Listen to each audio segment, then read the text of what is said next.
When you suffer from irregularity and take mineral oil for relief, chances are that you get only halfway relief. You see, irregularity is frequently accompanied by acid indigestion, and when this is the case, you need a preparation that combines laxative action with antacid action to bring you thorough relief. Now, plain mineral oil can't do this, but a remarkable preparation called Haley's M.O. combines the correct proportions of pure mineral oil with the finest milk of magnesia. As a result, Haley's M.O. gives you thorough relief. Not only relieves irregularity, but acid upset as well. And Haley's M.O. is so gentle that it's frequently recommended for patients following delicate abdominal operations. When you see how much more Haley's M.O. does for you, you'll be amazed that it costs only about the same as high-grade mineral oil. You can identify Haley's M-O on the package. You're listening to a Fly Science Productions podcast. Welcome to Stream the Machine.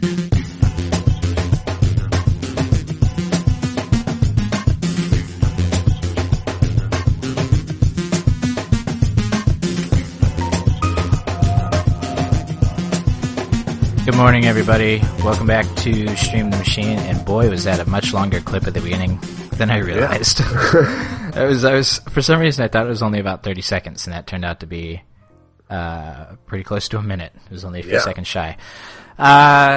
Tony, is that you? You were gone for last episode. Welcome back. Yes, it is. I'm back. Okay, you were gone because it was friend's birthday. Yep, it was my friend's birthday. How did that go? I actually lived with him these past 2 years down at U of I. It was good. I got in about Friday night and I left Sunday afternoon. And, I mean, it's his 21st birthday. So, of course, we had some fun. Sure, right. But As always. I don't know, it was the good kind of fun where it didn't get out of hand or anything. Good. You know what? I think it's overrated for people to do these crazy things at these quote-unquote milestones of a birthday. 18 is one of them, 21's another. But after that, there's not really any more milestones. There's maybe not. Like 65. Yeah, right. Get to retire. Pretty much. It was a big thing at our school. I mean, probably in a lot of places, I guess, not just our school. But 18 was a big one where people were supposed to go out to a strip club. I never went. I think I was with a girlfriend at the time. But it just was like such a dumb idea, I thought. I was like, really? Like, that's our thing? Like, I'm 18 now, so I'm going to go watch, a naked girl dance in a club. Like, I don't have to pay any money for that, and I could just log on to insert porn site here, Like, I just don't understand. It's kind of a weird, and that was the big thing. All my friends were like, oh, dude, we're going to, it's like Iowa or something like that. There's some big, like, porn thing in Iowa. Yeah, or not porn, but strip club. And they literally made a trip. A couple of friends of mine made a trip out there because it was so-and-so's 18th birthday. I was like, all right, guys, have fun, I guess. I mean, I hope that, and I don't know. Just hasn't been my thing. And so the whole, getting smashed drunk at 21 and, was also not a real thing. I don't think I even really had much alcohol until I was 22-ish. Yeah. I had a couple sips of stuff when I was 21, but never, too much. So good on you. Good on you for being a responsible adult and Thanks. Keeping those kid urges at bay. Ross is sick this week, so we will not have a Karmified segment, but we do have a special guest that's appearing at the end of the show. Tony might know who it is, but don't tell anybody. Okay. We're keeping it a secret. So yeah, we're sad that Ross can't make the show, but he's with us in spirit, even if he's not here physically, which technically he never really is here physically. But true. I'm across the country. Yeah. So we'll be filling in that spot with something else. So Spider-Man 2 comes out this week. Came out yesterday, actually. Yep. Thursday for us. Okay, cool. Now I wanted to. So I wrote this down in the notes, but then we talked about it and we decided we didn't really want to talk too much about spoilers. So let me just get your consensus here. I will skip over this if you're really worried about it. No, I'm not too worried about it. Like, it's a movie I want to see, but I'm not, like, I got a bunch of stuff I got to do, so I'm probably not going to see it for a while, unfortunately. Okay. First, we'll just start with, did you see the first one? Did you see the first Spider-Man? I saw the first one. And what'd you think about it? First one, I mean, it's a story that's been told a dozen times, and even within the past few years. Right. I mean, it's an origin story for something we already know. Mm-hmm. So, I mean, it's tough for them to just, like, make something new out of that. Yeah. So I just felt like it was a decent origin story. I'm just hoping for something better for the second one. Yeah. I really enjoyed it. I remember seeing it, and then, you know, I ended up, I think, telling Rachel she had to go see it, and then I don't know if I took my parents, but, I mean, it was one of those movies that I kind of was really in love with. Now, for anyone that knows me, I'm not a huge fan of superheroes in general. I've probably even said that on the show. But there are two superheroes I kind of have a soft spot for. For Marvel, it's Spider-Man, mostly because I grew up on those cartoons. And then, sort of for the same reason, for DC, it's Batman. Now, was not a huge fan of the Nolan Batman films because I actually like sort of the darker, more like nightmarish side of Batman. Yeah. Like if you've ever played like Arkham Asylum or any of the games, they're really dark. And they're like Nolan tried to do sort of this reality type of spin on it where the Batman world is believable, which is totally fine and worked. He did great for that motif, but my favorite kind of Batman is that crazy, you know, like WTF is this, like kind of thing, like, because there's some really twisted stuff that happens in Batman, and so that's my sort of version I like. But so I see the Spider-Man. I really like the first one. Now, I was kind of excited to see the second one. Haven't seen any trailers. I mentioned last week one of my quirks is I don't watch trailers for movies usually anymore because they spoil things for me. That's good. That's a good. And either that or they give me hype that is too hypey. It's not, and it ends up falling flat. I'm kind of excited to see the Spider-Man, but I don't know. I don't want to say it for sure, but I don't know if I'm going to see it in theaters. I just don't know if I'm that excited because now I'm going to try not to blow too much here. All I'm going to say is that the reviews for this one have not been as positive as they were for the first one. Now, it's still getting good reviews. Don't get me wrong. And it's compared to, like, quote-unquote terrible films, far above those. And I'm not generally one to, you know, really listen to reviews and care. I mean, I saw a Season of the Witch. I think it had, like, a 7% approval on Rotten Tomatoes. I love that movie. It's garbage, but I love it. It's more bothersome to me that there just are any kind of negativity, like negative views about it. It's like the first one was, you know, pretty unanimously like, you know, there were a few people that kind of felt your thing too, like kind of already seen this, and for that I kind of understand. But the complaints I've seen about this film in particular kind of are worrying me. That, you know, it's not just like a style taste. You know, it's not gonna be something that I go see and I'm like, oh, this is fine. It's more like, oh, I can kind of see where they're coming at because this is, you know. So I don't know. I'm a little skeptical now. Like I said, I usually don't follow reviews, but now I'm kind of like, not sure if I do want to see it. They've got a theater here in town that will play stuff like 2 months late for like $1 or $2. Yeah. So I'm thinking maybe I'll wait till it comes to that theater. Yeah, I mean, I had a chance to see it Wednesday. Because we had like an employee screening. Right. But I've been sick this past few weeks. You know this, but and I didn't know it at the time, but I went and helped my brother out Tuesday night at my parents' house, helping him hook up a stereo in his car. So I just spent the night out there instead of driving home. Right. Okay. And in the morning, like my allergies are bad, and my mom gives me like some medicine because I didn't have any at my house. Mm-hmm. Of course. And then later that day, I just felt even worse. Turns out one of the things she gave me was just some super strength cough suppressant. Boy. It just knocked me out. So there was bet. No chance. I'm feeling it. To see this movie.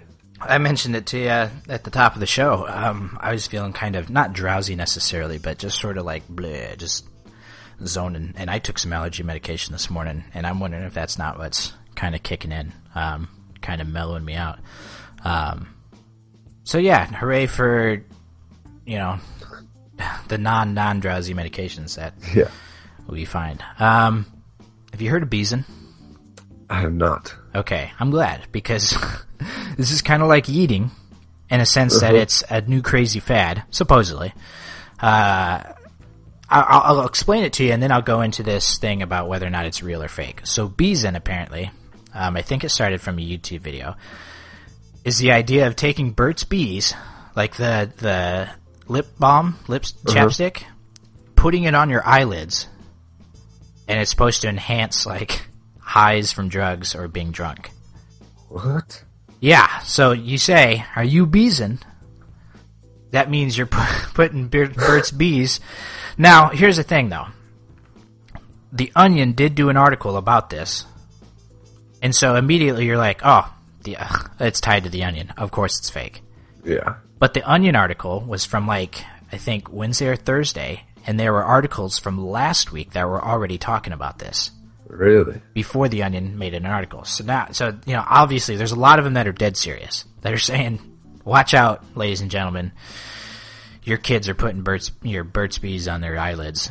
I don't know, but I did want to bring that up because apparently that's a thing. I don't know what's in Burt's Bees, whether it's like a menthol type of, because Burt's Bees is medicated lip balm. It definitely has a different feel to it than normal lip balm, and I think it is like sort of a menthol ingredient where it sort of is meant to cool and relax the area it's applied to. Yeah, well, whether or not it was fake or real, kids are doing it now.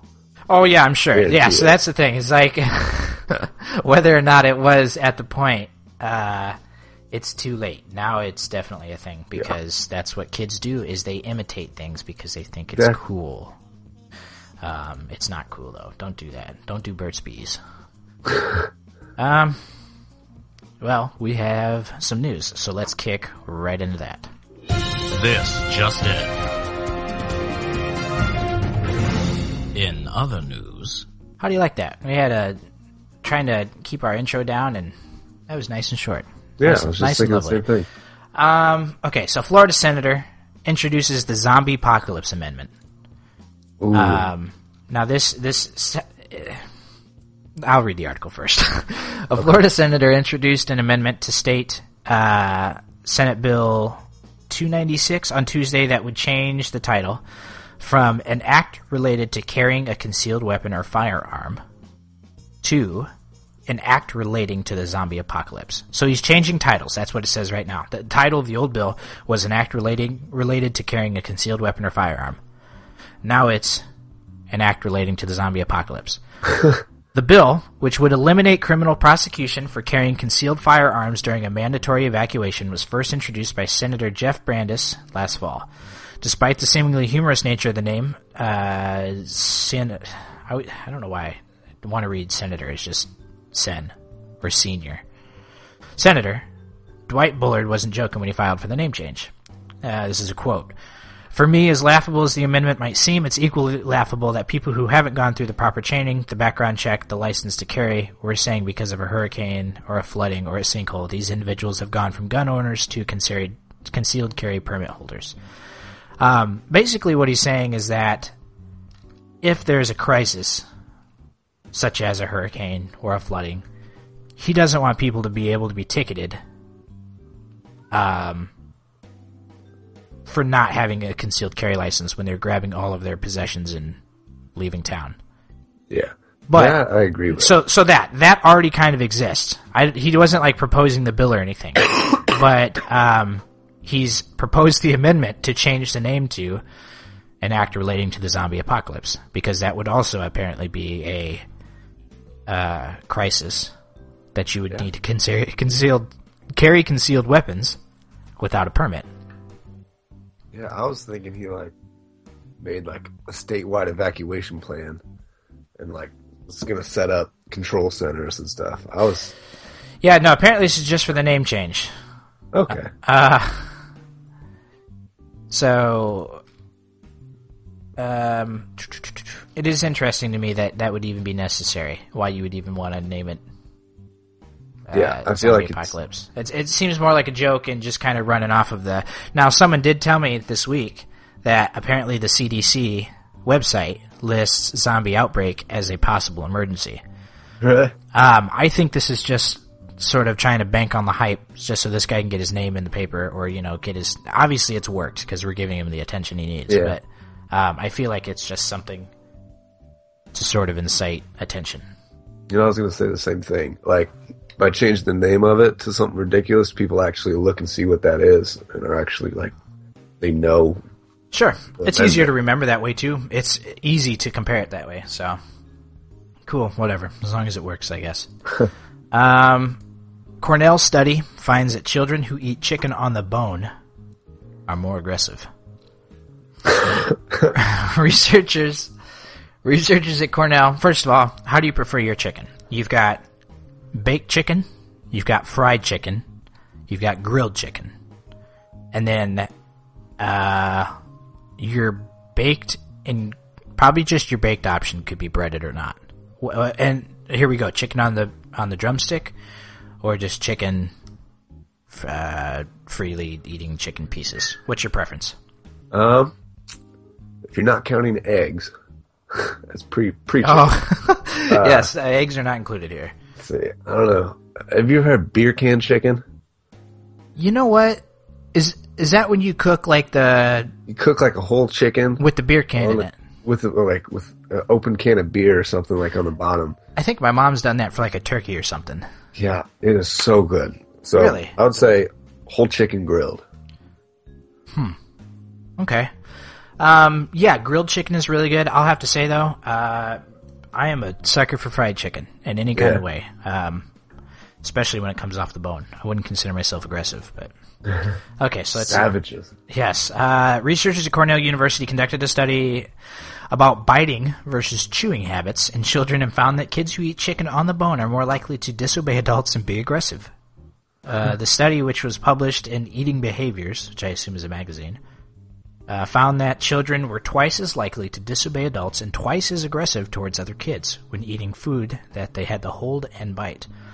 Researchers found that children were more docile when eating cut-up pieces of food, results which would seem to indicate that there is a connection between having to use teeth to eat and aggressive behavior.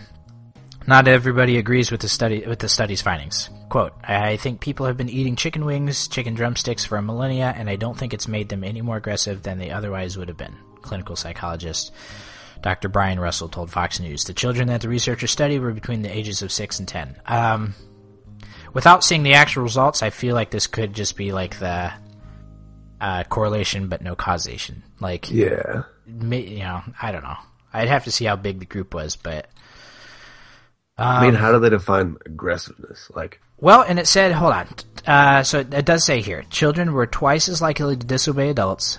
Okay, and twice as aggressive towards other kids if they ate their chicken. Because I don't know, I guess we're regressing to an animalistic state at that point. Sure, whatever. Cool. Like I said, I love fried chicken, but I'm not that aggressive. Yeah. We have, all of our family gatherings, usually the go-to thing is fried chicken. So that might explain why all my little nephews, or all my little cousins just go crazy. Possibly. Needs to switch it to turkey, get that tryptophan in there, so they fall asleep. Ohio grandfather calls 911 about a lazy grandson. An Ohio grandfather became so frustrated when he couldn't get his lazy grandson to do his chores that he called 911 to report him to the authorities. Edward Friel called emergency dispatchers in South Amherst after his 17-year-old grandson Justin allegedly punched a hole in the wall because the internet got shut off. Friel, 72, apparently cut the house's internet cord because he couldn't get the teen to stop playing games on his computer and help out around the house. First of all, it's a drastic measure. Like, yeah. I guess he's a grandpa, so he probably doesn't really know how else to turn off the internet, but cutting the cord is, not something you should do. When police arrived, Friel told him that his grandson had called him names and stormed out after he disabled the internet. According to Friel, his grandson is lazy and does nothing around the house. Mr. Friel stated that he had asked Justin to do some work around the house, but he continued to play on the computer, according to a police report. Friel cut the internet cable. Yes, we already know this. No charges were filed in the case, and Friel said he would handle the discipline himself. Well, then why the hell did you call the police in the first place? Yeah. If you're just going to say, oh, no, I'll take care of it. But I just wanted you to know. I mean, obviously, I think it's just maybe as like a scare factor to his yeah, grandson. yeah, just some kind of bargaining chip. See, look, this is what happens when you don't help me. Get the cops called on me. Right. Yeah, you know what? It doesn't surprise me. I've seen a lot of things where kids flip out over stuff like this, just being told to do work or anything like that. I mean, I used to, not get along with my parents or anything like that, but at the same time, it was because they were sort of building character in me. They were making me do things, so I was, going to be a good dude. So many times nowadays, and I don't have kids, I can't always be a judge, but there's parents just letting kids walk all over them. Kids are getting too bold, man. Yep. Need to, because you freaking spank them across the butt, and what do? They call child services. Yeah, we had the wooden spoon. Yeah, we had Parents' version of the enforcer. we had what was it? It was a cutting board, and then one day it broke. Not on me, but it broke. I think my mother dropped it or something. And so the problem was that it kept the straight vertical piece that comes out from the handle. Oh. So now it was basically just like a tool that you could faster swat people with. There was also, I mean, I don't think I don't know. I think that's how it became the paddle, but, taught me a lesson. I think I eventually stopped doing all the bad things I was doing. Yep. Florida man accused of throwing a bucket of urine on a building inspector during an investigation. Now, I'm going to send you a picture of this because this dude is given the craziest mugshot. A Florida man who is under investigation for 19 counts of scheming to defraud didn't help his case on Monday when he allegedly threw a bucket of urine on a Sarasota County building inspector. Do you see that guy's face? Yeah. He is not afraid of anything. No. Craig Siegel is accused of dousing the code enforcement officer with pee while he was investigating the rental property owner for advertising a 5-bedroom home as a 12-bedroom house. What? Why would you do that? Yeah. Your first person that you show the house to would easily go, this isn't a 12-bedroom house, and they would not buy it. When renters showed up to the home and found it was short 7 bedrooms, Siegel allegedly refused to give back their money and told them to sue, netting himself more than $53,000 in the process. Okay, so when renters showed up, so he must have already rented it out without people coming to see it, I guess? Yeah, sounds like it. Weird. I said, you give me my money back. He said, no, we are not in a financial position to do that, says the renter, Denise Blair. Siegel has been charged with criminal mischief and battery on a code enforcement officer in addition to fraud charges. While leaving the court, Siegel called the urine bucket story an allegation. You can't prove I threw my pee on that man. Yeah. Blair was happy to hear about this court appearance. Let's see. Blair was happy to hear about his court appearance. Okay. Quote from Blair, the renter. Love it. That's where he deserves to be. I asked him many times to make it right. Doing that to someone, come on. That's just disgusting. Yeah, seriously. Where do you get a bucket of pee? I mean, I'm assuming he must have been like one of those like, oh, finally, today's the day. I get to use that big old saving it up. piss bucket I've had. Yeah, I don't know. Where do you get it? Where do you? Has he been planning for this? This must have been. He's been crafting this all along. Yeah. What a moron. That is a solid question. Alrighty, our last one here. Nebraska man kisses people at Omaha Walgreens and then licks an employee's head before his arrest. Nebraska man made his way through a Walgreens store in Omaha, dispersing pecks and pinching rumps before capping things off by licking an employee's head on his way out. The unnamed 35-year-old man was an equal opportunity creeper, as he reportedly kissed and groped women and a man inside the store. After a stop at the photo processing area, the man moved on to aisle 9 and grabbed a customer's buttocks. He then said, "Hey, baby," to a woman and kissed her while grabbing her behind. The man, who was also tossing items off the shelves as he made his way through the store, briefly left before coming back and sitting on a counter. As police were taking him out, the man licked an employee's head to say goodbye. He was charged with misdemeanor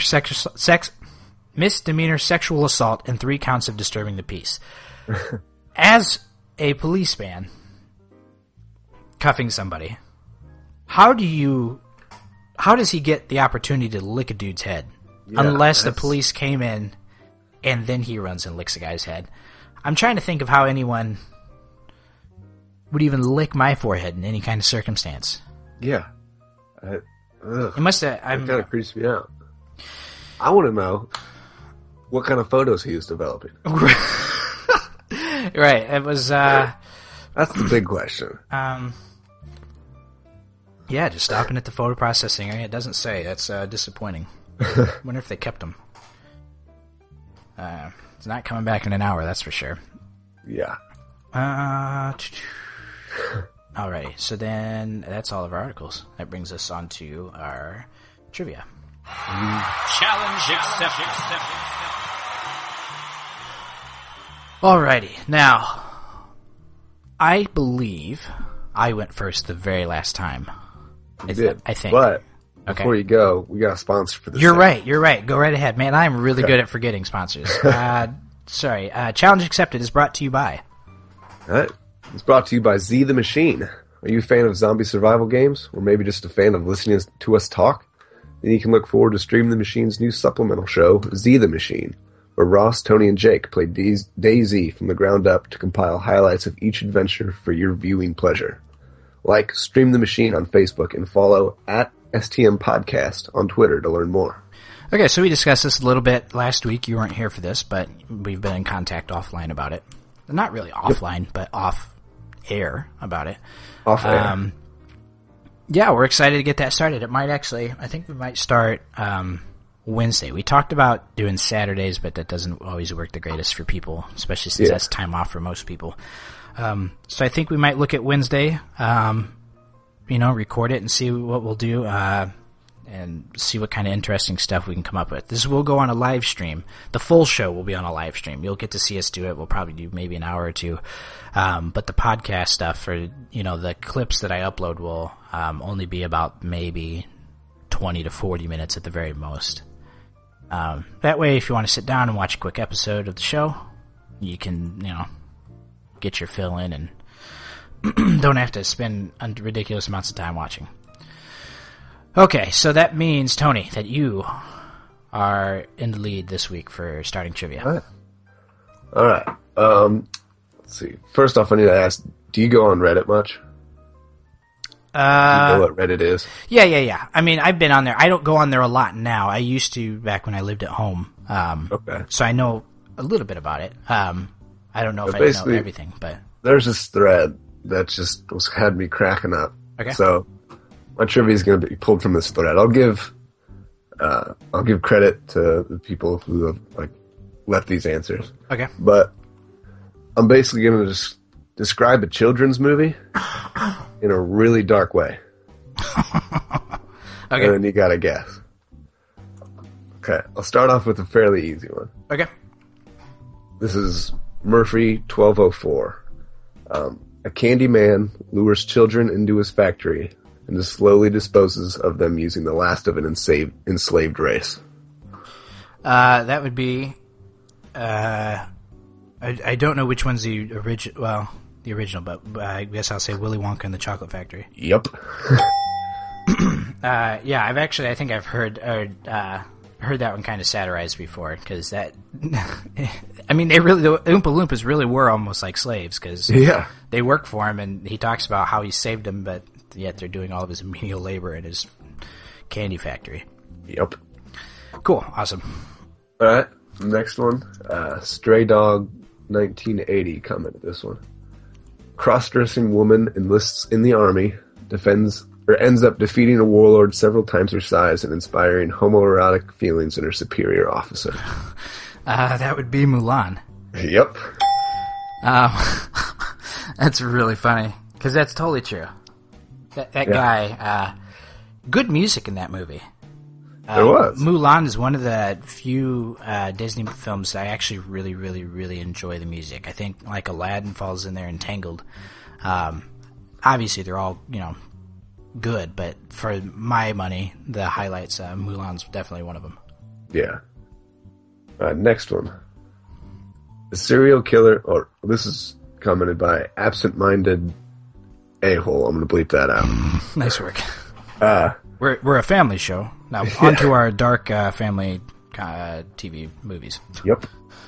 A serial killer kills a man's wife and children. Just one child remains. Crippled by the attack, in a horrid twist of fate, the crippled child is kidnapped. The father embarks on a daring journey, assisted by a mentally disabled woman in the search for his son. And these are Disney films, or just anything child? Just a kids movie. Any kids movie.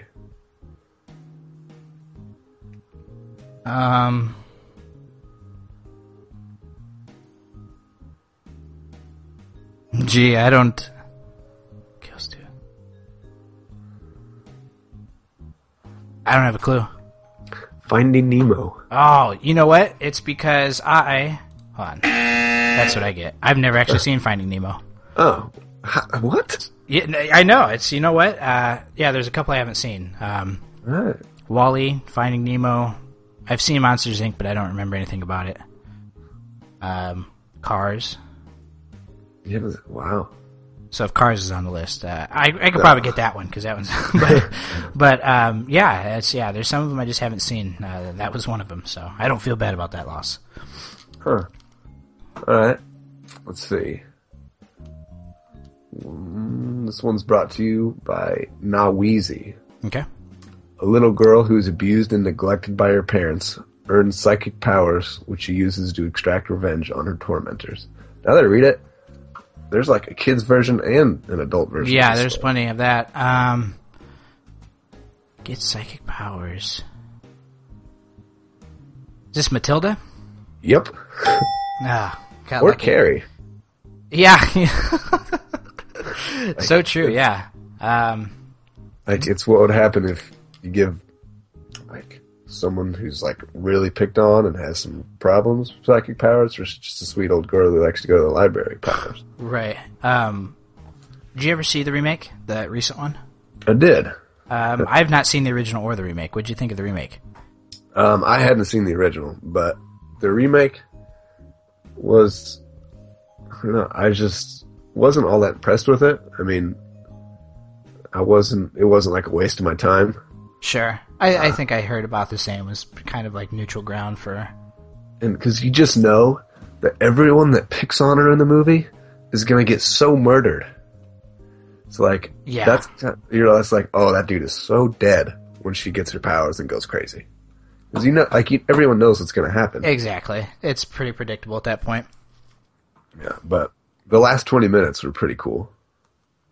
When she actually gets her powers and goes crazy. I like that, what's her name, Chloe Grace or something like that? Or Grace Getz, maybe?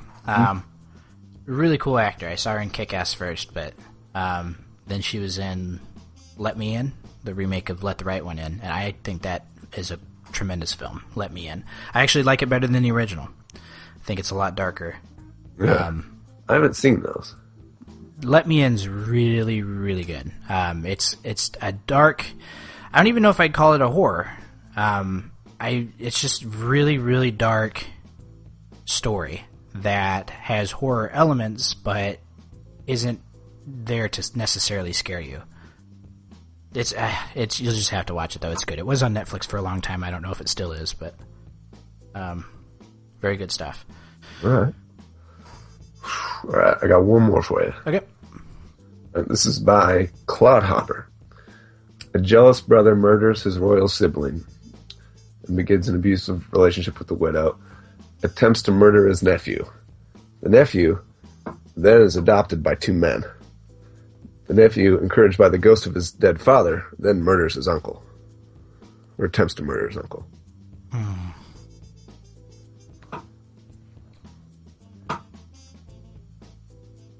I don't know. I may not be able to guess this one either. I'm trying to think. There's...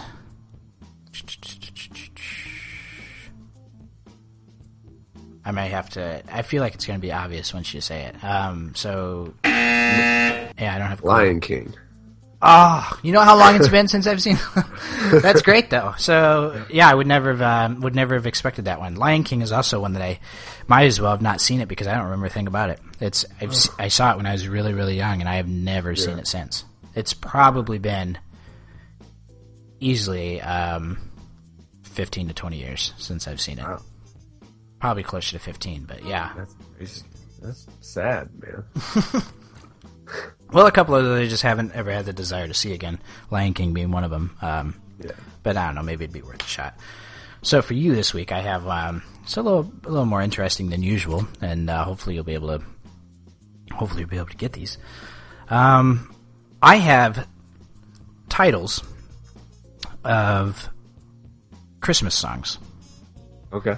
I'm going to give you the first part of the title, and you have to finish the title for me.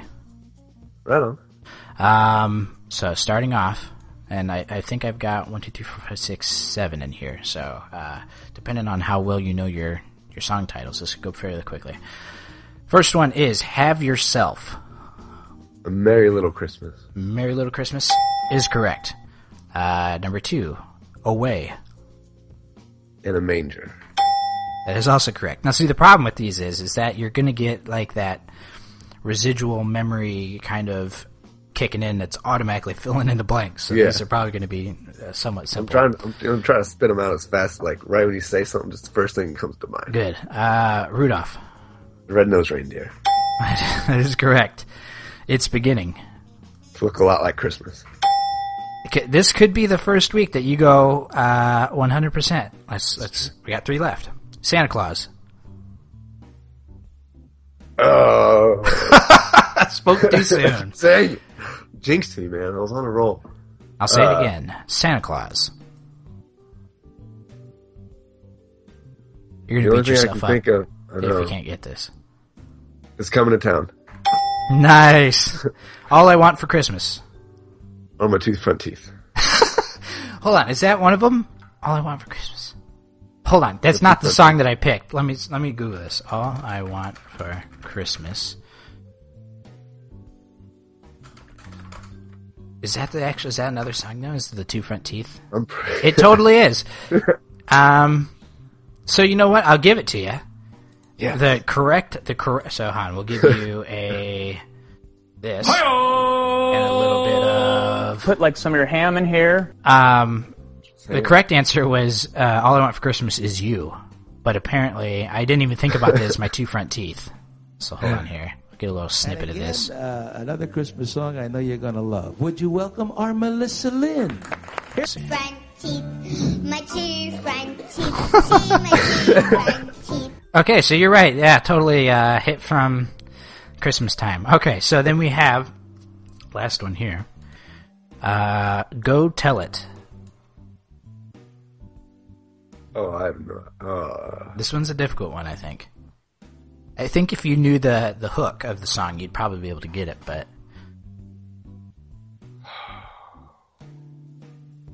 I don't know. Go Tell It to the Man. No, not quite. Go Tell It on the Mountain. I think it's Go Tell It on the Mountain. That's a Christmas song? I guess so. Let's find out. Hold on. Go Tell It. It was listed in my list. Let's see. Semi-autobiographical.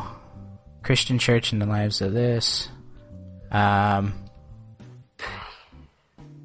I don't know. Maybe they're just saying it's a Christmas song because it's a Christian song?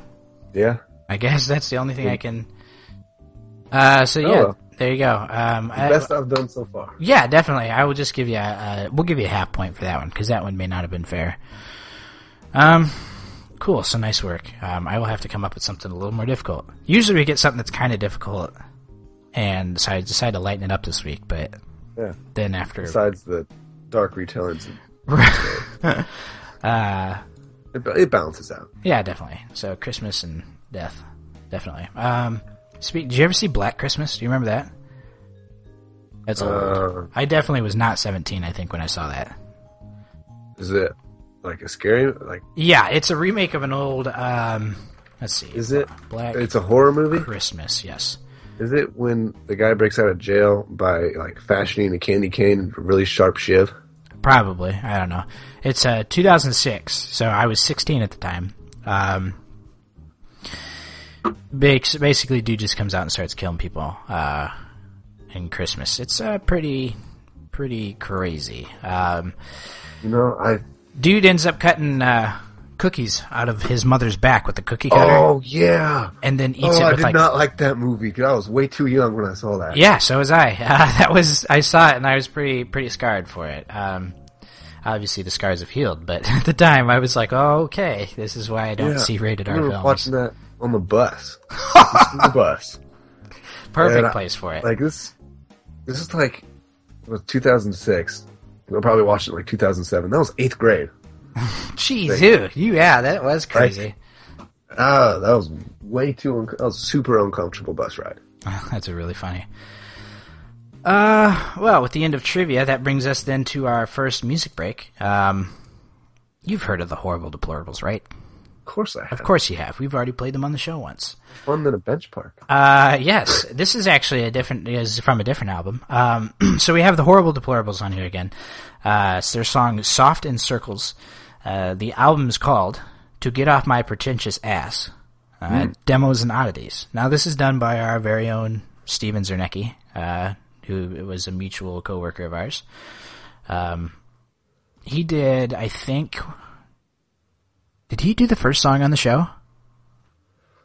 I'm trying to think. I think 9 Inch Nails on the first episode, maybe. Or no, you know what? We did that dumb Machine song. So he was probably, I think, on like... The first show I was a part of, I believe it was. Okay, so yeah, he was on episode 2. So Steven's been with us since episode 2 then. Thanks, Steven. Yeah, thank you very much for figuring this out. We try not to play the same artist too often, back to back, but...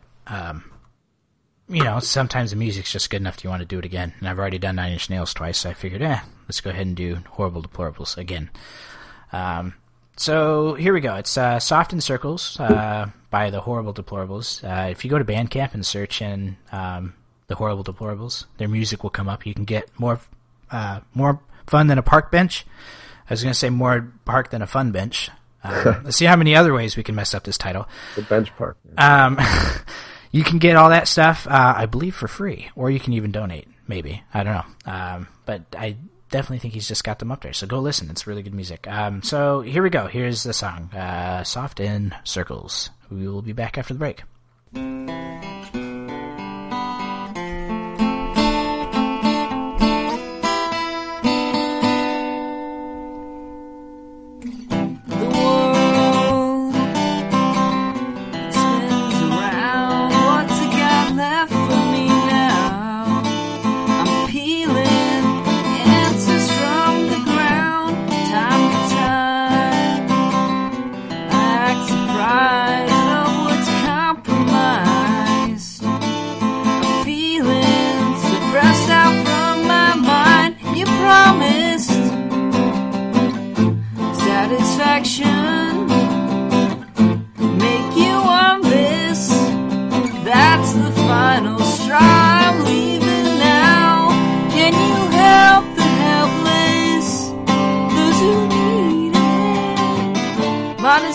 Soft in circles, letting people get by what they can.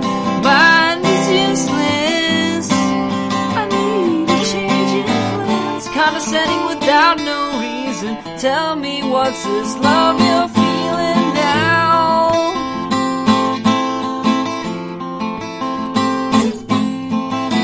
Time grows. I hit the road of my disaster never waits too late. Storm fade. I can't relate or even conversate. My jilted alibi. Your answer moves too slowly.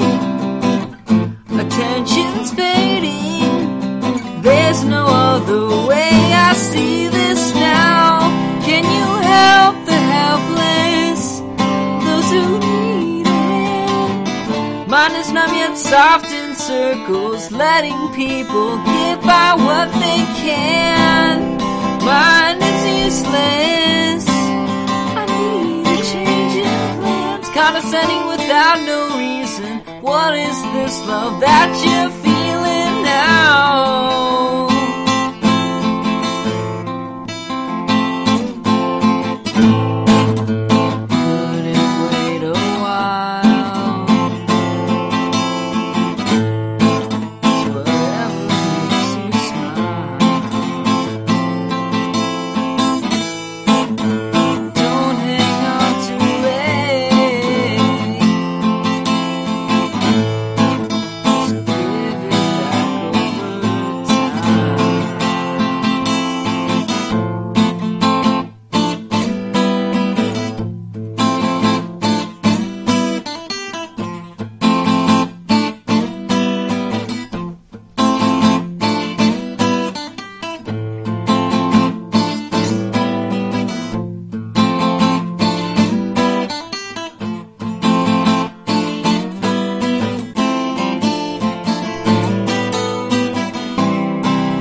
Mind is numb yet soft in circles, letting people get by what they can. Mind is useless. I need a change of plans. Condescending without no reason. Tell me, what's this love you're feeling now?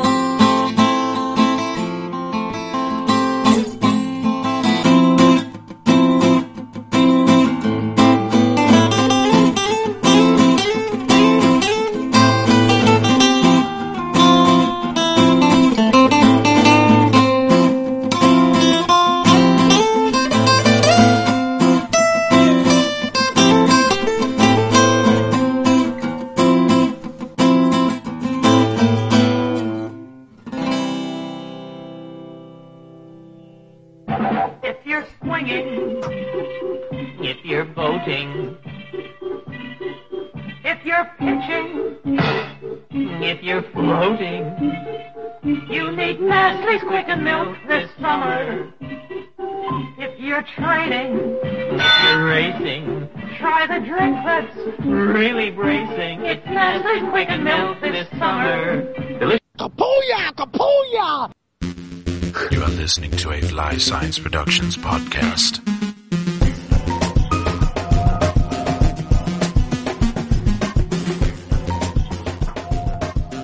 Welcome back.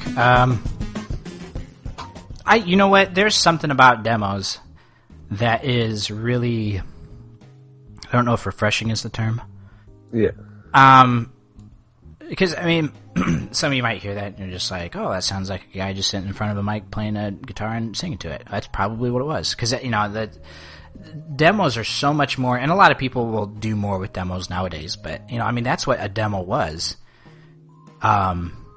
You know, back in 90s and early 2000s when we're not using a lot of, you know, now we've got Macs and all that kind of crap where we can kind of produce all our own crap on our own time. Yeah. But at the time, you just set up a little tape deck with a mic, pop your cassette tape in, and play. And, you know, there's something so just like raw and just there for it that you hear it. And it's a good, nice, refreshing sort of, you know, glass of water to kind of wash down all the overproduction and just, Steven, it had a very sort of like Foo Fighters-ish sort of acoustic tone to it. I enjoy it. Yeah. That's an individual. Let's see here. I don't really have a clip for the next part here. So I said last week, I said 2 weeks ago that we weren't getting rid of the health segment, that we would just talk about the PS4 to make up time. And then last week we had a health segment, and it's just not going that well, I don't think.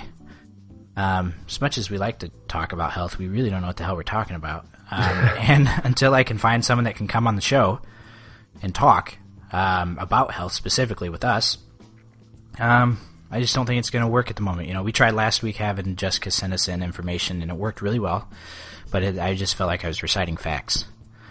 So instead, I bring to you now, we'll start a new little bumper right here. Kapooyah! Kapooyah! I have no idea how that happened. This is a segment we're going to talk about some game stuff. I don't have a title for it yet either. So, let's just dig in. First of all, every week we'll talk about some good sales that are going on. I told Tony some good sales last week or the week before, and he came to me and he said, Jake, how the hell do you know what these sales are? Now, I usually check a bunch of sites because I'm always looking to get stuff for cheap. So I will, basically what I'll do is I'll list, cheapshark.com is where I go. It kind of conglomerates all of the good sites. I'm just going to pick a few from there that I think are of note, to get. So most of these are going to be PC games, because that's just the way the digital industry is going nowadays. You don't get sales on, hard media as much anymore. Occasionally, Amazon will do it, but those get much harder to find. So if you want easy sales and you either want to get it from, your console on their digital store, or you want to get it on your PC, this will be a great spot for you.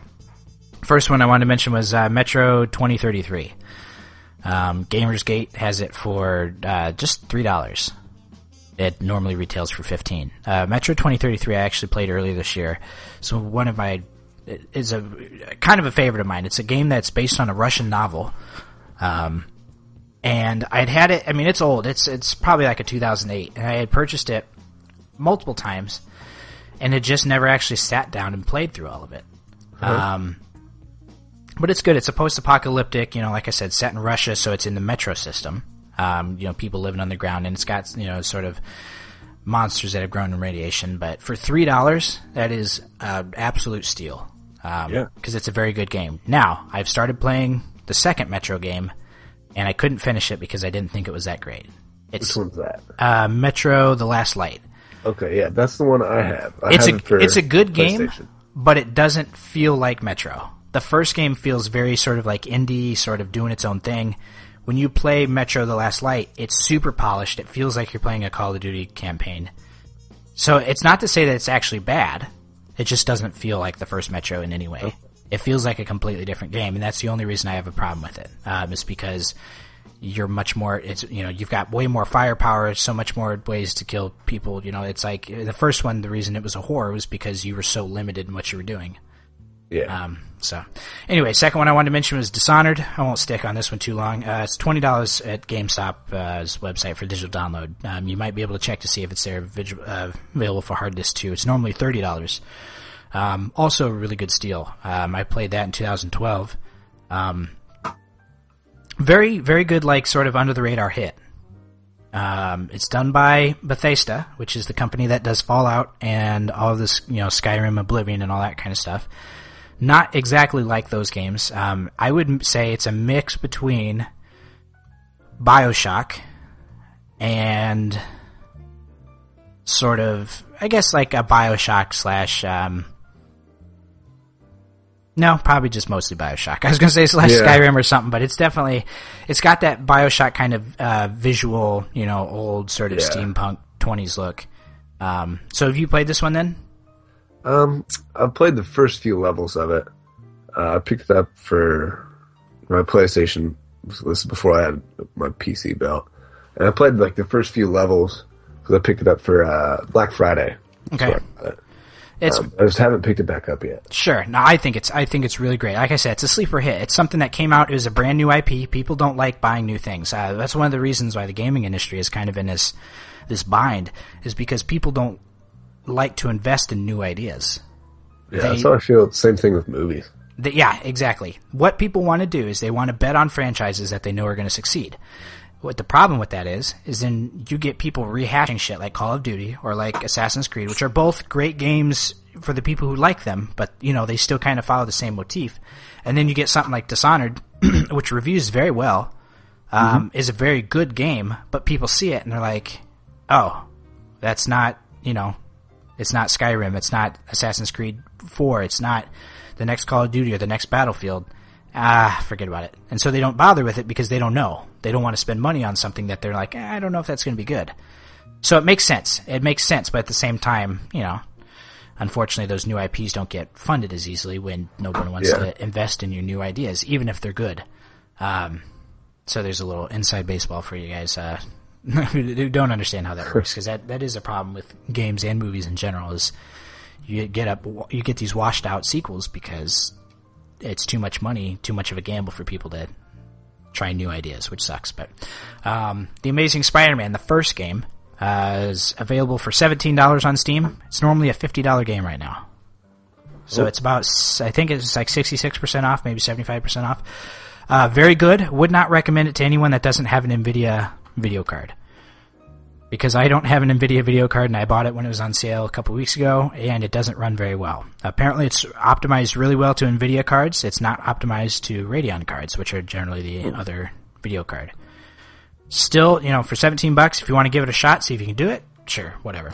But for that particular game, for $17, that is an absolute steal when it's $50 normally. Because it was very good. I like the very first one. We will talk about the second one here, which just released this week. And I will give you my thoughts on that one. But also want to mention Gun, sort of an old Western game. $5 right now. It's normally $20 on Steam. Definitely pick it up. It's going to be old school. It's not your Red Dead Redemption, but it's what came before Red Dead Redemption that was Red Dead Redemption. So if you liked Red Dead and you want to try another Western, Gun is the way to go. Very good. Very... how should I say? Very, very it's it ties really heavy into those Western themes and does a good job of sort of portraying it, especially when at that time there wasn't a lot of Western games in the mix. Is it a first-person shooter or a third-person? Third. So okay. It's really similar to Red Dead in a lot of ways, except Red Dead's much bigger and all that kind of crap. Yeah. Star Wars Collection, you wrote that one down on there. Yeah, this next one. I'm a pretty big Star Wars fan. Okay. I love playing all the games. I love all the movies. But this weekend on Steam, they're having their Star Wars Collection. It's like Star Wars Battlefront, Knights of the Old Republic 1 and 2. Let's see, Jedi Outcast 2, a bunch of other games, including some pinball games based on Star Wars. Interesting. I think it's usually like, I think it's about $100 for all like 14 or 15 of these games. Especially if it's 66% off. Yeah, and so like this weekend it's on sale for like $34. Get a lot of good games in there. Did you get the Knights of the Old Republic? Did you mention that? Is that in there? Yeah, it's in there. Okay, I didn't get this deal. I picked up a couple of the individual games in it just because I just didn't want to drop all the cash on some of the games that I haven't played as much. Yeah. Again, I'm more nervous about new things. Yeah. But you know what? I might just pull the trigger. I got a couple Jedi Knight games that I played as a kid. Nice, fun. But that's the one good thing about Steam is you don't have to buy your old PS2 back or your old Xbox or something. Now they're releasing all those old games in a new format on the PC, and can play a lot of your old favorites. I thought it was funny. I was playing a game that I played like 8 years ago on this brand new gaming rig I just built. Yeah. Really cool. It's like I said, it's with Steam, since they're able to they're getting new licenses for stuff that they can now pull up, and they just released Final Fantasy 7 and 8 last year, I think, on there. Those are PS1 games. Literally came out, Final Fantasy 8 was on my 10th birthday. So it's so old, let's see, 14 years now, and they can just re-release it back on Steam, and it seems to be working for everybody. Last one I did want to mention is the Metal Gear Solid HD collection is available on the PSN for $8, which is normally $40. Now let me double check actually, because that might only be let me see, that might only be for the Vita. Let's see, Metal Gear Solid, because it is on sale. I know a lot of these are. So actually, I would tell you, just go check out the collection on the PSN if you can. You'll see what the price is. All of that stuff should still be on sale, I think, because it's a Golden Week, I think, in Japan or something like that. It's basically a sort of a event celebrating Japanese culture, or at least that's what they're doing with these particular sales. So there's a lot of Japanese games that are on sale now, Metal Gear Solid being from Kojima Productions is one of them. Anytime you can get Metal Gear Solid for a reduced price is always optimal, in my opinion. Yeah, I'm going to have to pick that up. Now see, I picked it up for my Vita. That was the Vita price. I didn't think about that. There is an HD collection for the consoles, but I don't know if that's the one. And the website wasn't giving me prices even on the games just themselves, so I don't know. Well, you'll have to check that out. Okay, so that's it for sales. Just briefly wanted to talk about some of the games we were playing this week. So I bought Spider-Man 2. Excited for, the movie, and played the first one, which I just recommended and loved it. Spider-Man 2, the game, not so much. Really got hyped from the trailer. Had an awesome launch trailer. I don't know. It feels like they pushed it out to meet the deadline of the movie. To release it. Because that's what they did with the first game. They released it the week before. And I feel like that's what they did this time. Which is weird because they've had 2 years to work on it. Now, sometimes it takes more than 2 years to make a game, but it doesn't, they pretty much had already invented the game once when they did it the first time. Yeah. All you really need to do is change a few small things. It just feels like kind of rushed. Some of the menus just look kind of outdated and old. The entire game took me maybe 7 hours to beat. Wow. Yeah. So I've already completed it.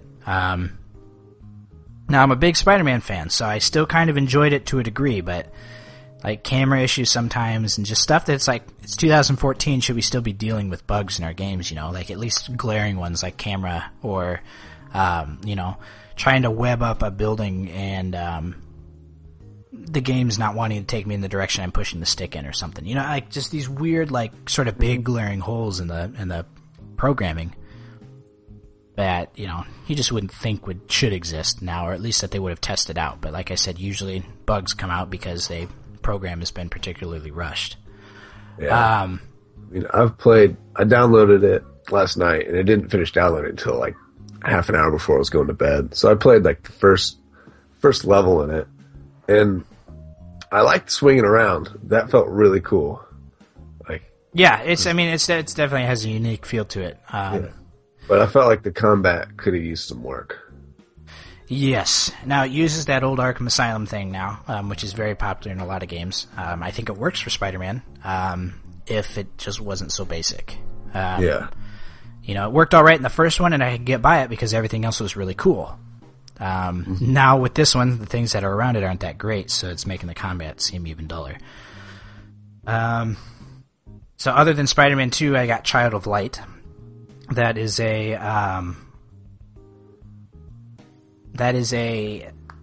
what am I trying to say? It's not an arcade, because that's what it was on the Xbox, so I'm trying to think of arcade game. It's just a PSN game, I guess. It's made by Ubisoft, who does Assassin's Creed and Far Cry and Splinter Cell, I guess now. It is a platformer that also has RPG elements. It actually plays out... You're a princess who goes to sleep and actually, according to the story in the beginning at least, dies in her sleep. And talks about the father, you know, mourning over her body in bed and stuff like that. But then as she's... So sad. Right. As she's, you know, as they see her as being dead, though, she enters a dream world where it's, you know, starts to take place of almost like a Alice in Wonderland type of thing. Okay. Where she kind of falls into her own little, you know, new world of weirdness and is forced to figure out a way. You know, she keeps saying she wants to wake up, and, you know, just some mysterious figure keeps telling her that's not how it works, blah, blah, blah. Anyways, you have to fight bad guys, and it does it like, you know, turn-based RPG style. I mean, it's really good. That's why I bought it, was because I knew it was going to be a good RPG. I'm really enjoying it. I think it's a nice, fresh turn. Everything rhymes, so everything that gets said is in rhyme. And, you know, they play that to comic effect. I just actually picked up a new party member who's a jester, and his thing is he can't think of the right words to say, so every last word of his sentence always doesn't rhyme, and then one of the other characters has to correct him and be like, I think you mean this, and then it's actually a word that rhymes. So, I mean, they play humor in there, and it's very whimsical, but also kind of dark, like you said. You know, very sort of like a not your typical game looking to sort of bend the ground rules type of deal. Really cool. It's only, I think, only $11 for maybe PSN owners if you got PS Plus. $15 normally, I think. I could be wrong. It's at the very most, it's $15. But so far, I'm really enjoying it. I haven't played a lot of it. I just wanted to test it out, but it's got a really cool feel to it. It uses the controls really nicely. You're, you know, using the touchpad on the controller too. And like I said, it's like a platformer kind of puzzle thing, but then when you get into combat with enemies, it turns into an RPG and gives it a surprising amount of depth, because it turns into straight RPG. You're leveling up, you're placing points, you're equipping items. Yeah. Really cool though. You have written down here that you were playing. Sorry, you're getting some static. Okay, are you able to hear me? Hello, test. Yeah, I'm getting you, but if I drop out, that's why. So okay. I'm still going to just go quiet for a while. No, that's fine. I'm not sure what keeps happening with that. I don't know if it's. I don't know. Now you're clear again. I don't understand what's going on. Yeah, well, I think it's fine on the stream, and I think it's fine on the recording, but for some reason, Skype doesn't want to do it. Who knows? Maybe we'll have to. Yeah, maybe we'll have to figure out an alternative method sometime. Okay, so I talked about the last thing I mentioned was Child of Light. We'll just keep going. Now it's. I've been playing. Like I said earlier, I mentioned I got the Star Wars game. Jedi Knight, Jedi Outcast. Yes. What? Can you hear me? Hello? Yeah. Okay. Just getting some delay. Good Lord. Technical difficulties, everybody. We're just gonna try and keep going. Maybe I'll edit it out in the show, though. Okay. Jedi Knight, Jedi Outcast. You're talking about it. Yeah. Go ahead. I think it released close to well over 6 or 7 years ago. Okay. So a little bit older, yeah. Yeah. So, but I picked it up for like $3 on Steam. Of course. And you play, I think, Kyle Katarn is your name. Okay, And, you know what? I might actually own this one. I think I remember it. I had a friend that was obsessed with this game. Yeah, and basically, I don't know, I just played it just because I just love the combat in it. Mm-hmm. And, like, you can get a lightsaber, you can get all your force powers, and you can just hack up clone troopers. Nice. That's You always can a lot of tweak a fun. setting to actually make the saber combat somewhat realistic, so you can, like, chop hands off. It's like exactly what I want to do in a Star Wars. Right. I want to cut all the limbs off of the people. Neat. I think I have it. I know a friend that actually plays like Jedi Academy or something. Like every time I see him on Steam, that's all he's playing. I've never seen him play another game. He has like 800 hours logged into it, which seems like a lot, but he's also been playing it for years and years and years and years. Yeah. For whatever reason, I guess it's just a great game from him. Nice. All right.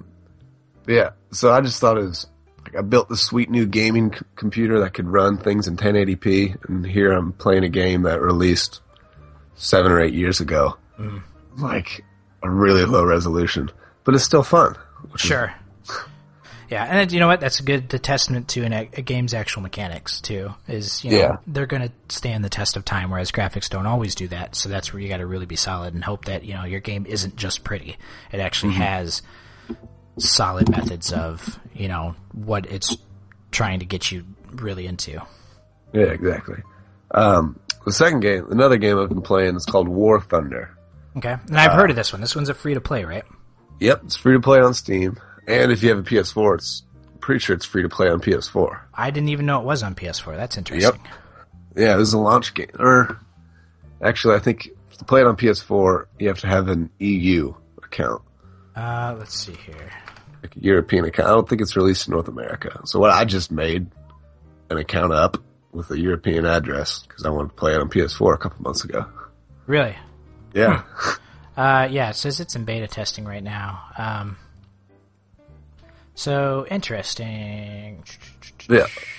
And for Anyways, those who don't ahead. know what War Thunder is, it's pretty much like your World War II dogfighting battle. Not literally dogs, but like plane dogfights.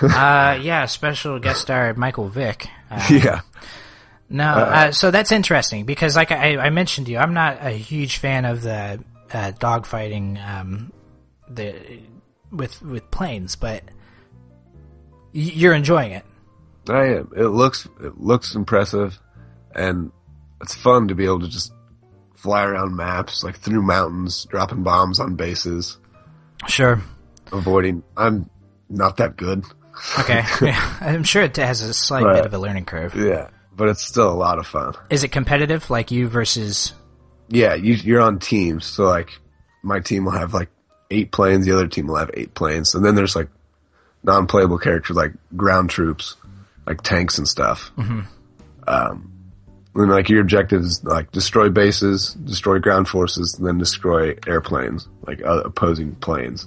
Interesting. Then you get like destroying the other team's stuff makes them lose victory points, and then if they were to capture your base or something, then they get victory points. So basically, whoever runs out of victory points first loses. Cool. Interesting. I might have to give it a look, especially since it's free. I don't see any reason why you wouldn't at that point. So very cool, very cool. Okay, well that's it. That's all that we have for that.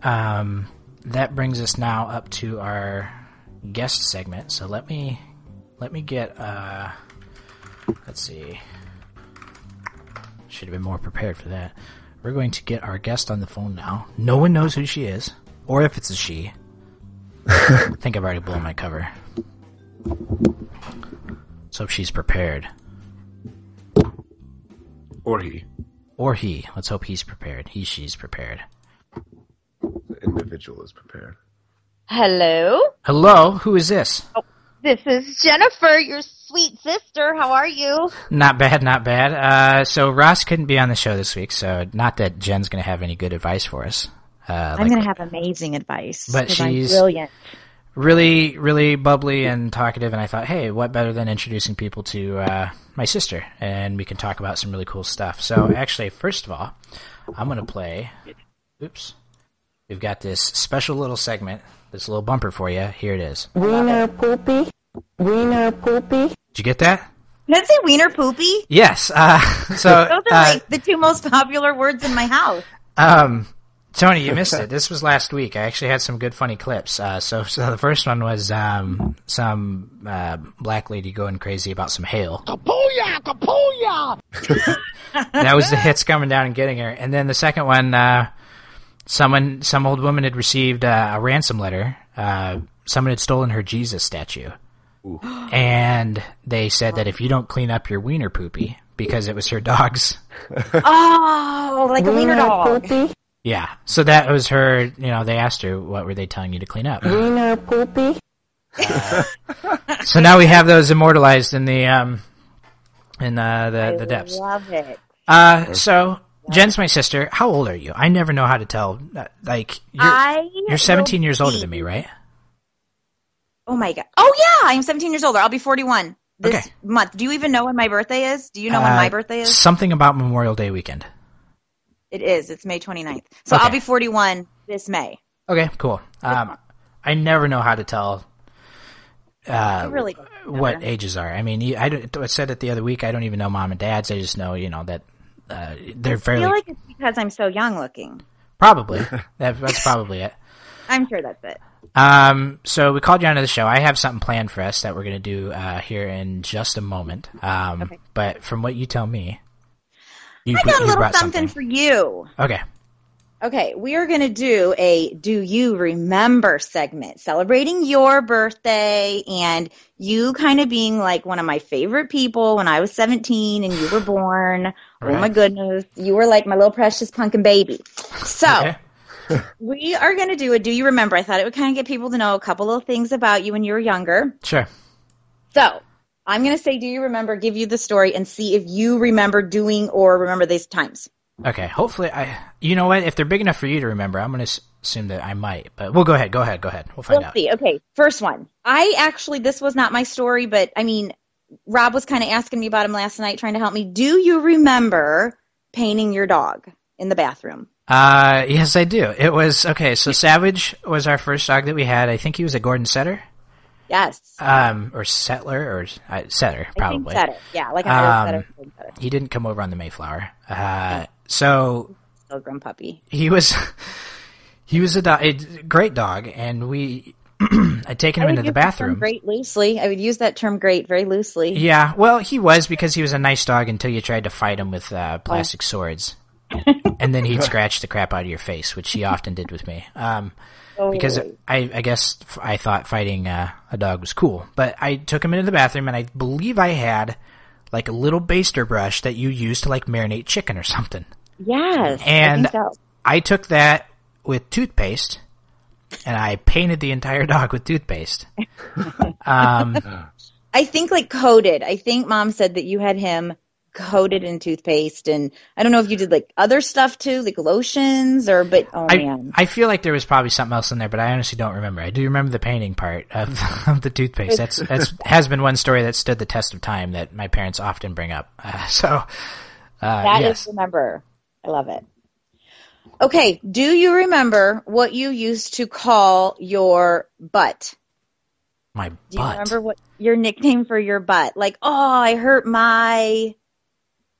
Remember what you called your butt? I mean, aside from... This is my favorite segment ever. Aside from ass, which I probably used in high school, I had no idea. You called it your buttney. My buttney?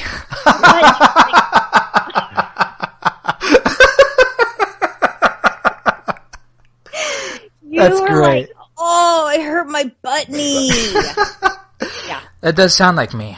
You know what? And I still... Rachel and I talk about it often. Your she and I... Well, no. We have the dumbest, like, little inside language of, like, just stupid things, because apparently word humor is hilarious to me. So, like, when I ask her for dinner... Hold on a second. Tony, are you still there? Oh, no way. Tony got dropped. Is he back? Pick him back up. Am I back? He's back. He's back. Okay, cool. I was for sure that was Jen dropping out. But that was me. So with Rachel, we have this little language, right? And so I never ask what's for dinner anymore. I always ask her what's for dinner.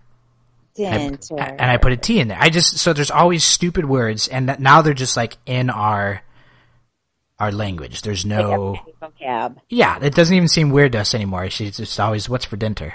And just say these stupid things. And Buttney doesn't surprise me. No. that is one thing that would have been said. Okay, do you remember when you would get upset or frustrated, you would stand and literally, it doesn't matter if we were in the driveway or what, you would do like a nesty plunge backwards and just crack your head on the ground. You ever remember doing that? No, but I remember you telling me about it. And you might have done a couple bangs while you were down there too. You might have given it a couple head bangs. Man, it was pretty intense. That you were a sounds rocker. dangerous. You were. You would just drop. It was awesome. I don't. That's probably why though, is because I knocked those memories right out of my head when I did them. Rob said it was like a stage dive to nothing. Getting started early.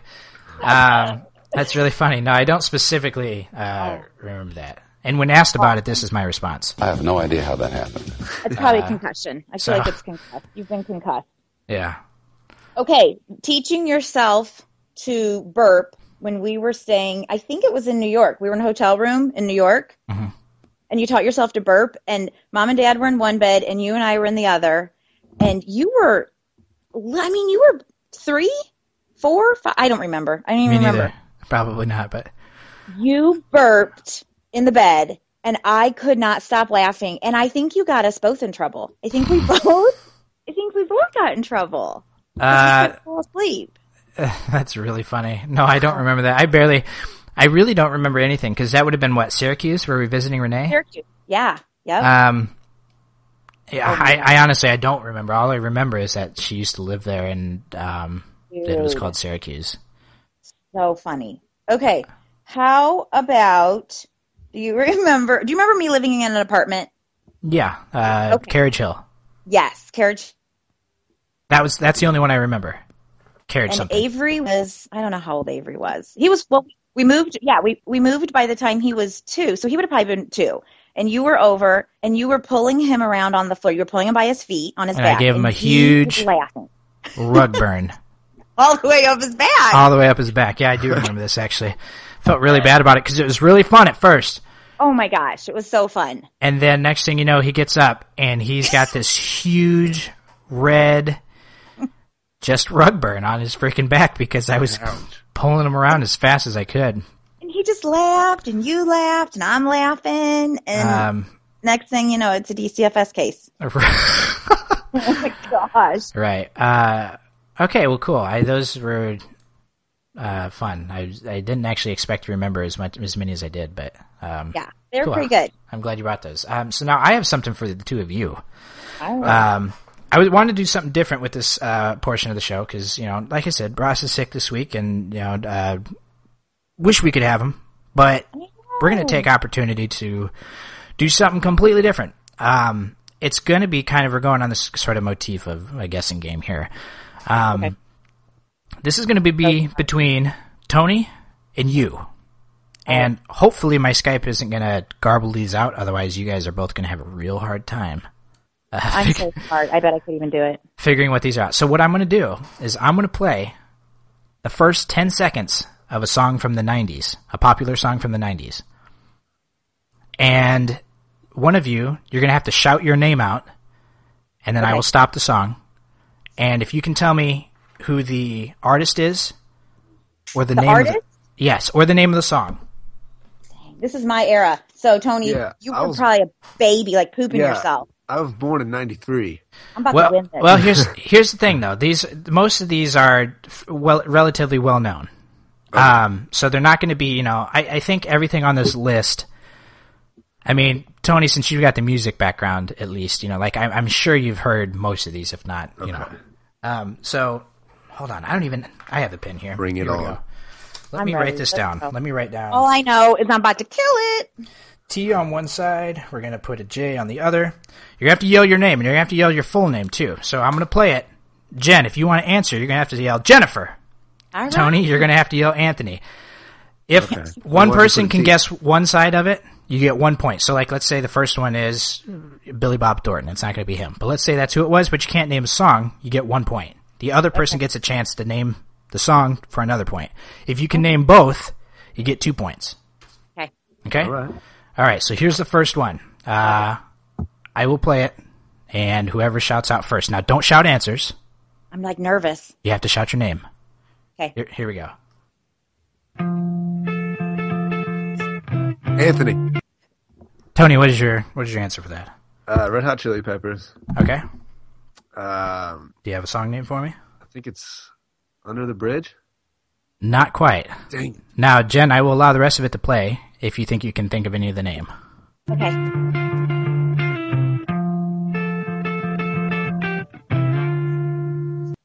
Okay, that's it. I need to get a Shazam app. I feel like it's under a bridge, but it's under a midnight bridge or under No, that's okay. I know it now. So I will give Tony gets a half, and Jen, you get a correction there. Just for the heck of it, Tony, do you think you know it? Scar Tissue? It is Scar Tissue. Yeah. Scar Tissue. Not going to give you the point though. So yeah, I know. Good try. Next one. Here we go. Anthony. Tony, what do you think it is? Beastie Boys. And? Let's see. I know. I know it. Oh, I know the name. Oh, I know it. I'm going to time you out, Fight Tony. For your right to party. No, that is not it. Jen, what is your answer? I feel like the song is Sabotage. Correct. Whoop, whoop. So, point for both of you. Anthony's still in the lead. He's got 2. You've got 1. And I do think we got 5 stars on Rock Band on this one. So that's worth it. I should get a half extra point for the killing it on Rock Band. Okay. Now I've got quite a few of these, so depending on how we're doing on time and all that kind of stuff, maybe I'll drop a couple and move on. But for now, we're just going to keep going. So here's another one.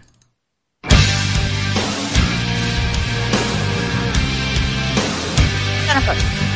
Okay. Is it Nirvana? It is not. Tony, do you have an answer for either the name of the song or the name of the band? Pearl Jam? That is also incorrect. Is it Temple of the Dog? That is also incorrect, and also incorrect again. Kapuya! Kapuya! Man. So, it is Plush by Stone Temple Pilots. Oh, Temple Pilot. So it's still in that grunge era. Nice work for at least trying to guess Nirvana and Pearl Jam. So here's the next one. You remember me from the 90s, Jacob?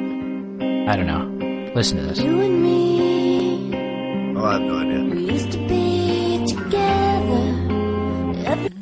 Whoop. Oh, I know what it is. Oh, it's the girl, Jennifer. Okay. Is it like it's the blonde who is got the clothing line and If you can name her name. Gwyneth? No, Gwen Stefani. Yes. Well, okay. So do you know the band? Do you know the I band? don't, but she has a clothing line and a couple cool kids. Okay, I will give. I think you, I know the band. Okay, I will give you. We'll give you a point. Well, Tony, what's the band? Do you know the band? No doubt. Okay, No doubt. that's correct. I'm going to give you both a point for that. Thank you. Now, you can take my point away. I wouldn't have got it if she hadn't said Gwen Stefani. No, that's fine because she couldn't name the band anyways. So, okay, awesome. No doubt, and the song was "Don't Speak." Don't speak. Next one on the list.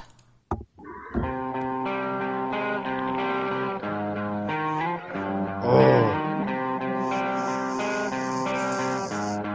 Anthony. Jennifer. Okay. Now, hold on. I will preface this. This is a cover. If you can tell me either the name of the song, the original band, or the cover band. The cover band is. Did I get to get? No, hold on. Anthony goes first. Tony goes first. You cheated. Sweet Dreams Are Made of These. Okay, you get 1 point. I think it's... Was it Marilyn Manson? That is correct. Let me get nice work there. Now, Jen, do you know the name of the original band? Yeah, it's the Eurythmics did it originally, didn't they? That is also correct. And the cover band guy was you, wasn't it? No. That was he just said it was Marilyn Manson. Oh, but that sounded like you playing Marilyn Manson playing the Eurythmics. No. That was. God. Thank you for complimenting my guitar skills, though. That sounds like you. Okay, so then let me move this around. All right, next one is here. Oh my gosh. Anthony. Go ahead. I know. My heart will go on. That's 1 point. Oh, I know her name. I know it. Okay, so you don't know the name, Jen. Go ahead. I don't know the name. What is it, Jen? Celine Dion. That is correct. You both get a point. Nice work. Okay, Tony's got 6 points. Jen's got 4. Not too far behind. Gosh. All right, we're about halfway through this. Next one. Anthony. Go ahead. Nirvana. Okay. Shoot. Because all of their songs. Okay, so I'm gonna let the rest play out. Jen, let me know if it's not Lithium. Okay. No, it's not. Sorry. Okay. I feel like it's Come As You Are. I'm impressed. Yeah. That is correct. Yes! Woo-hoo! Nice work. Still a 2-space gap. He's up by 2 points. Here's the next one. I'm just going to warn you guys. Never mind. I'm not even going to say it. Here we go. Don't say it. Yo, tell you what I want, what I really, really want. I know Jennifer. Jen, what is it? It's the Spice Girls. And what's the name of the song? Tell me. On, you cut out there. What is it? Hello? I think I'm cutting out. You're there, Tony. Can you hear me? Yeah, I can hear you. I'm there. Is Good. it not tell me what you want? Not quite. You did get Spice Girls, so that's 1 point. Okay. Tony, do you have a name for the song? What you want? No, it is Wannabe. That's If You Want to Be My Lover. Dang it. I knew this because we have Just Dance on the Wii. Okay. Me and my roommates we play this song. I have half the song memorized for the Just Dance dance. Sad. That's sad. Not well enough. I know, it's super manly. It's awesome. Don't let it. Okay. Do you have the dance moves that go along with it? Yeah. I love it. Next one. I know Jennifer. Hold on. That was close. Is there a way I can flip a coin here? Let's do it. Hold on. Let your sister win. Hold on. Both of you pick a number between let me think. Both of you pick a number between 1 and 10. Whoever's closest to me, I will 8. choose on. 7. Tony couldn't have picked any closer because 8 was the number. Yeah. Oh, these are teammates, and I feel like you're ganging up on me, but that's fine. Tony, what is your answer for that song? Britney Spears. And? Tell Me Baby. One more time. Or Hit Me Baby one more time. I don't know. I really feel like he should not get that last point because he said tell me instead of hit me. Well, he's not quite correct. I'm just going to tell him that. He's not quite 100% right on that one. Jen, do you have a better answer for the song title? But you do get a point for Britney Spears. I feel like it's Hit Me Baby One More Time. That is also incorrect. It's just called Baby One More Time, according to this. Let's double check. Well, you need to check your sources. Let's see. Hit Me Baby. It probably is. One more time. I know it. Nope, just called Baby One More Time. According to Wikipedia, which is the source of all factual information. Yep. All right, quit talking so much and play the next song. Okay. Here we go. Another day has gone. Jennifer! What is your answer? I know it's Michael Jackson. Okay, that is 1 point. And for a song title? Another Day Is Gone. Not quite. Tony, I'm gonna let the rest play out. Although good luck guessing this one. I'm still all alone. How could you go? Yeah, I have no idea. Nothing. Nothing. You Are Not Alone. You Are Not Alone. That's stupid. What did I say? You said whatever his first freaking lyric was. Which is not the song title. All right, next one. Gotcha. Okay, go. Hey, Jennifer. Go, girl. Okay. It's Shania Twain, Okay. and it's Feel Like a Woman. Not quite. But Tony, do you have a better answer for Alaton? Girls. if you have a better answer, I'm This going to won't have give to it put out. Anyways, what a better name for the song title? Like a woman. No, because it has the exact Leave same off thing the she field. said. No, leaving off the feeling like a woman. No, it's not that either. It's Man, I Feel Man, Like a Woman. Feel Like a Woman. Gotcha. Whatever. That's done. So you got a point. You both are tied right now. We have 1, 2, 3, 4, 5 songs left. Good. Go. Quit talking. Here we go.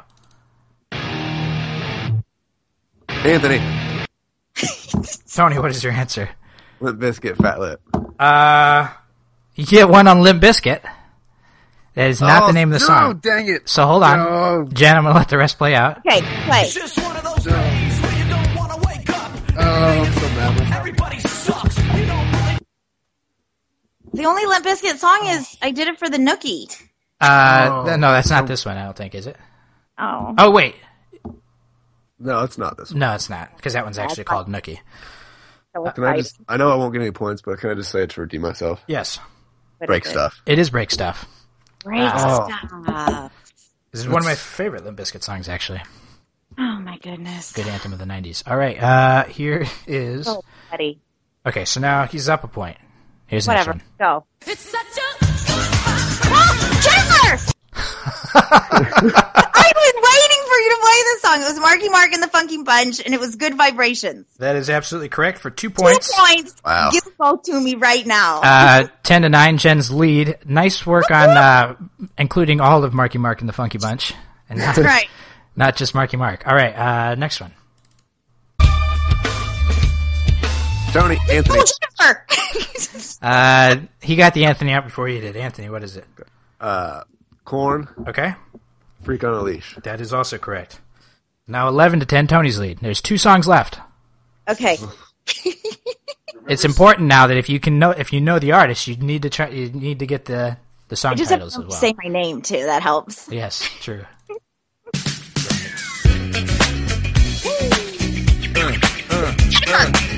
Okay. Who got it? I didn't hear Tony. I didn't say anything. Okay. It's, isn't it DJ? Oh, no. It's,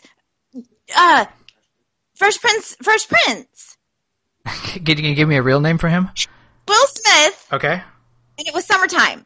That is incorrect. You got, so hold on, I'll give you I'll give you that for the Will Smith. Tony, do you have, hold on, let me play the last 5 seconds.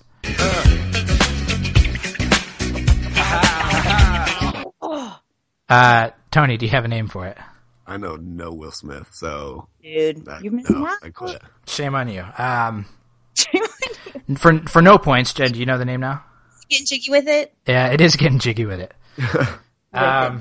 Here's the last song. You both are tied. I'm not kidding. Okay. Oh. Here it is. So whoever can guess this. Here we go. Anthony. Tony, what is your answer? Pearl Jam. Okay, that's 1 point. Even Flow. That is a second point. Nice work. Yes. Okay, so that brings us to the end of our I was game. waiting the whole time for you to play Vanilla Ice, so I really feel like that was I left stupid out anyway.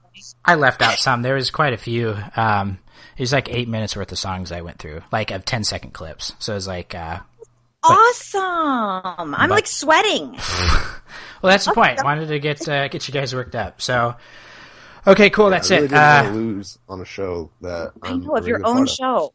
Exactly. Based on music. So You're a mom. Tony You're is now 14-year-old mom. Tony is reigning champion of the Stream the Machine. Guess that song. Maybe we'll bring this back and have Jen back another time. And well, thank you for coming on with us today, Jen, and talking and helping fill the slot with some fun. Hopefully Ross gets better and we'll have him again soon. But we appreciate having you on. We'll definitely have you on again. Oh my Good game, gosh. Jennifer. I'm back. Tony, I'm coming for a comeback. Don't call it a comeback. That's LL Cool J. Don't call it a comeback. All right. Have a good day, Jen. All right. Love you guys. See you. Goodbye. See ya. Bye. Okay, so she's gone now. Well, that's pretty much the end of our show. That was fun. That was a lot of fun. I was so disappointed in myself in a couple of those because we could get the artist and just blanked. You know what? Even Flow by, I don't know if I could have guessed that, maybe, unless it went on in my head. I'm trying to think. Don't know if I would have known it was Don't Speak by No Doubt, but I probably would have known No Doubt. Probably wouldn't have known Plush, but I would have known Stone Temple Pilots. And probably wouldn't have known Scar Tissue either, but I would have known it was Red Hot Chili Peppers.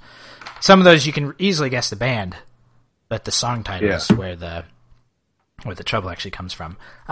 Tony, if people want to help us out, because they've heard this show, they're like, you know what? Those guys aren't bad. How can they help us get bigger and better? All right. First off, tell your friends. And through telling your friends, it could be easy as sharing a social media post on Facebook and Twitter. Let's see. You can buy a $5 segment sponsor through PayPal. You got a local business or some charity you provide, or you just want yourself to sponsor. Like, hey, this is sponsored by John Smith. Yeah. You can buy a $5 segment at PayPal via streamthemachine@gmail.com. Got a link for that on the site too, so you don't have to remember. You can just visit the site if you want and click sponsor. Yeah, and then another way is becoming a Patreon supporter.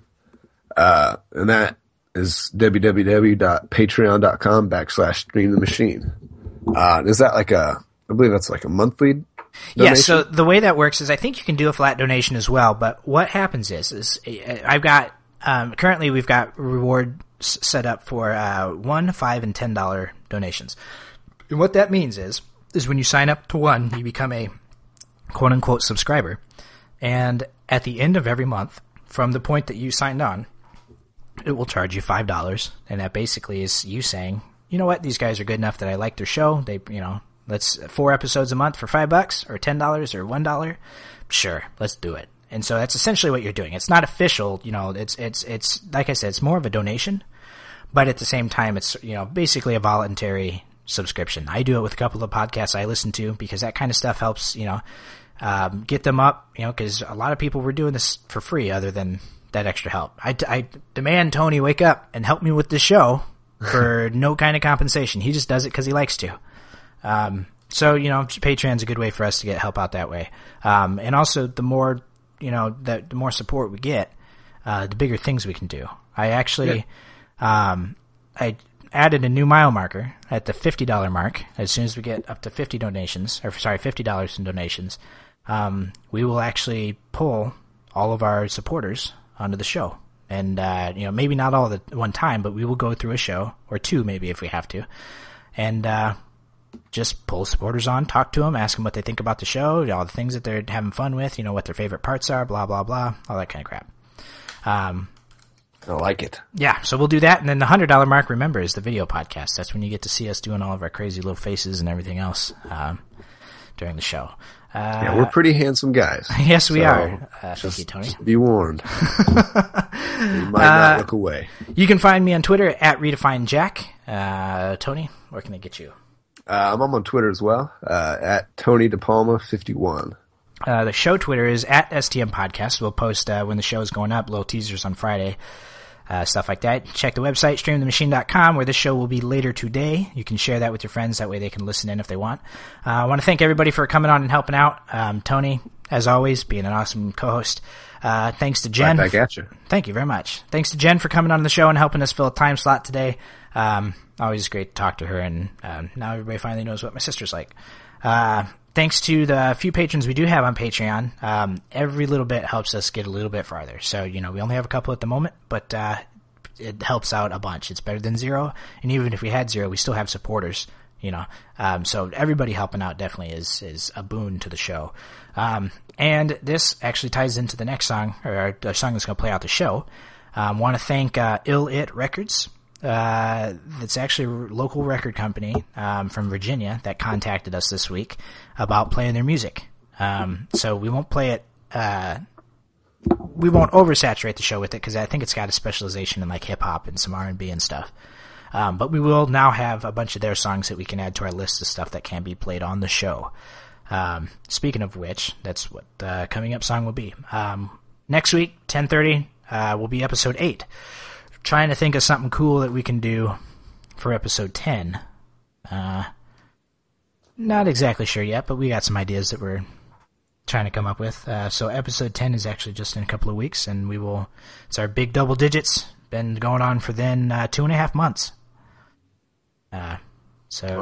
Yeah, it's, and like I said, I mean, we just kind of start up and do this thing every Saturday. We don't really get any compensation and just do it because we like to. So, Exactly. being able to hit any kind of mile markers, is a good sign for us. Okay, so this song, I got contacted earlier this week. Occasionally on Twitters, I'll post, hey, do you want to get your music played on the show? Blah, blah, blah. Send us your music. We actually got a hit from a local, I don't know if it was Fredericksburg area.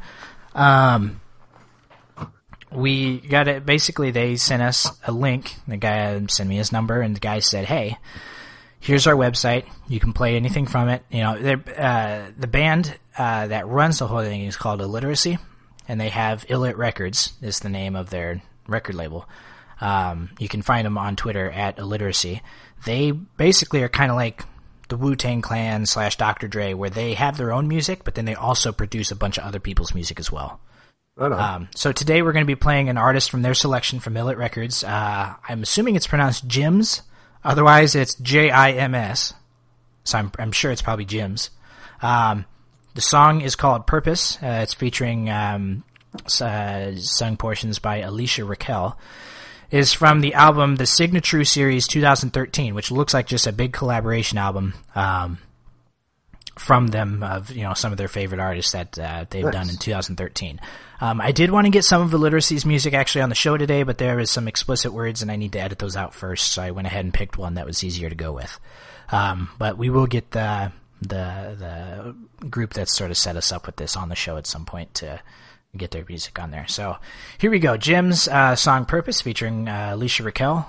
Thanks everybody for tuning in today and having a lot of fun. We will see you next week. Tony, let's get out of here. Hasta luego. Goodbye.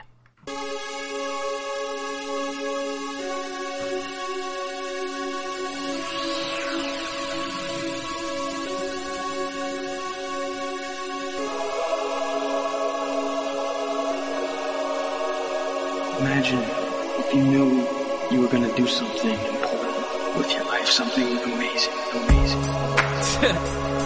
Yo, my grandma used to always tell me, she'd say, spook. Yeah, she called me spook. She said, spook, everything got a purpose and a reason, right? God made us all with a purpose and a reason, including you. To this day, that's why I love you, Grandma. I say, Grandma, I love you. She'd say, same here. Look, I say my grandma put that time in, so I take that time out to let everybody understand what these rhymes about. Put me in a box and I guarantee I climb out. Lost wanna fit in, so they never seem to find out what the truth is, or what the truth be. And truthfully, I'm not as if the devil still use me. Got me doing things that I said I never wouldn't. Plus I'm thinking things that I really know I shouldn't. But to turn back now, I know I couldn't. I done came too far to try to regain my footing. My future bright, I ain't looking in the past. When my presence is a blessing, every second is a task. A testimony, just a test, but only if you pass. If you fail, all hell probably breaking through the glass. My fireproof proof still sitting on the dash. Wanna break, but I'm told to keep my foot up on the gas. I can see you pacing through your room at night. But hold on. I prepared you for this moment all your life. So hold on. They say to get to heaven, everybody go through hell. Well, I ain't seen Ain't a bit of smoke around me in my stairwell. Just a couple doors that was open with a funny smell. Real intriguing, maybe pleasing. Do I like it? Couldn't tell. So I get a little closer, try and make it out. Then I realized I was stuck, couldn't make it out. Door never closed, but I couldn't make it to it. Room pitch black, but that light still shine through it. It make me wonder if I thought a little smarter. Probably fought a little harder with the gag a little shorter. Plus the prayers of my grandmother, daughter, and my grandmother too. I could probably make it through. I hear my grandma screaming loud, "Hey, spook! I ain't never lied to you, so you gotta know the truth. God is the one, Jesus is the Son, the Spirit is within, and your time has begun." I can see you pacing through the room at night, but hold on, 'cause I prepared you for this moment all your life. So hold on, hold on. I can see you pacing through your room at night. Hold on,